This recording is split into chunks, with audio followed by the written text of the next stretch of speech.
Hoy vamos a hablar de un problema frecuente de salud, que es la famosa hernia discal.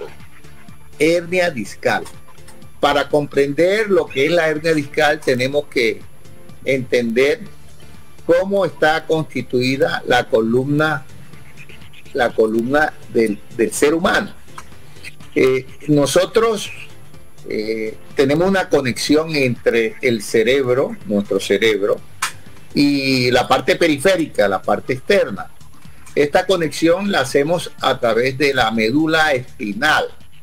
La médula espinal, de ella parten raíces nerviosas, nervios, que son los que intercomunican la parte periférica con nuestro cerebro. Este es como los elementos de interacción entre el cerebro y la parte externa de nuestro cuerpo, sean los brazos, sea el tronco, sea el abdomen, sean los miembros inferiores. Entonces, la columna está formada por vértebras. Normalmente la columna tiene varias secciones. Una zona que es la zona cervical, una zona que es la zona dorsal o torácica, una zona que es la zona lumbar y un segmento pequeñito que le llamamos segmento coxígeo, o sea, el coxis. Esta columna está formada por vértebras. Las vértebras tienen en su interior un canal que nosotros le llamamos canal medular o canal raquídeo. A través de ese canal pasa la médula.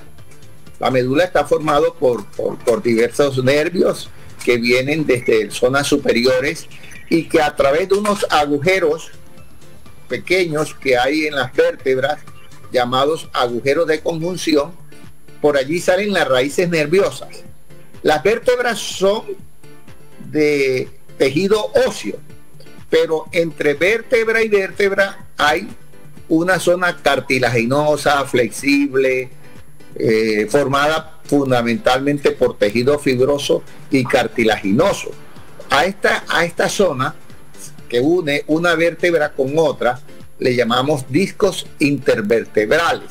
Esto es lo que permite a nosotros que podamos agacharnos, que podamos doblarnos, que no tengamos esa rigidez, porque la columna es flexible porque existen estas zonas que también son como especie de amortiguadores y que tienen flexibilidad para que la columna pueda tener ciertos movimientos.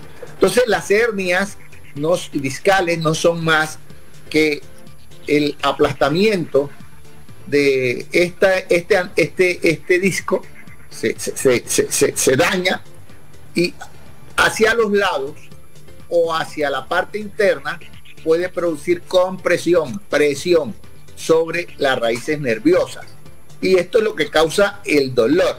Las hernias más frecuentes son las que se producen en la columna lumbar, las hernias lumbares.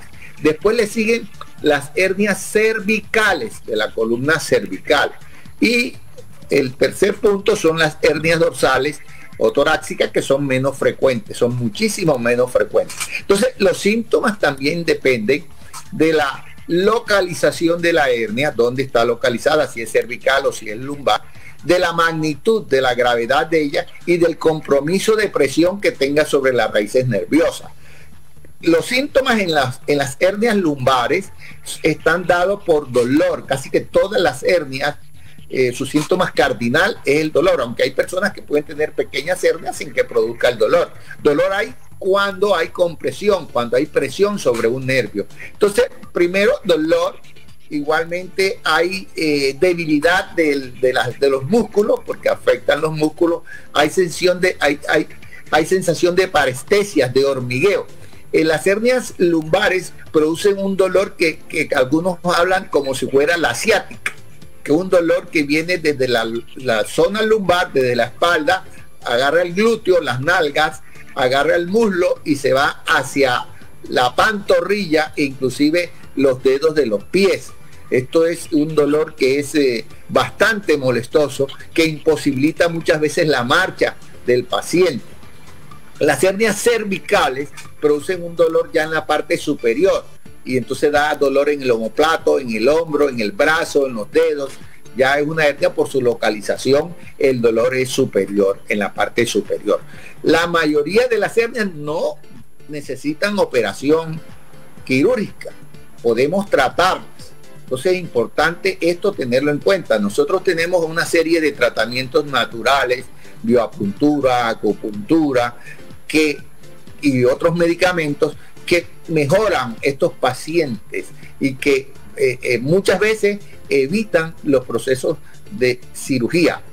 Algunas veces, eso hay que tenerlo claro, las hernias necesitan cirugía, necesitan que se libere el nervio para que la compresión, la presión de este nervio se cese y así los síntomas puedan mejorar.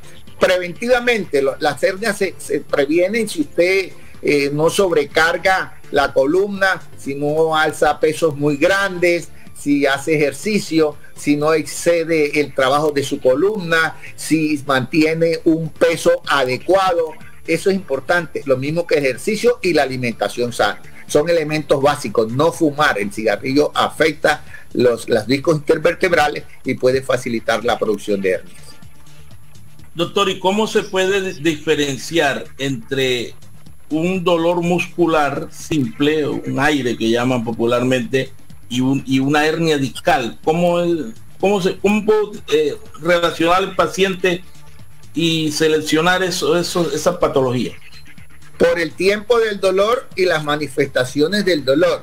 El dolor de la hernia tiene una característica, que es que corre a través de los nervios y entonces se ubica no solamente en la columna lumbar, sino que coge glúteos, coge muslo, coge pantorrilla, coge pierna. Si es si es una hernia cervical, entonces hay la molestia, hay la parestesia, hay la sensación de punzada, hay la sensación de debilidad, puede haber sensación de adormecimiento, como si se duerme una zona de la mano. Esas son las características, son muy diferentes. Y tenemos los estudios que son el TAC, la resonancia magnética, la radiografía y la electromiografía y medición de la velocidad de conducción de los nervios, que permiten hacer un diagnóstico preciso de que hay una hernia.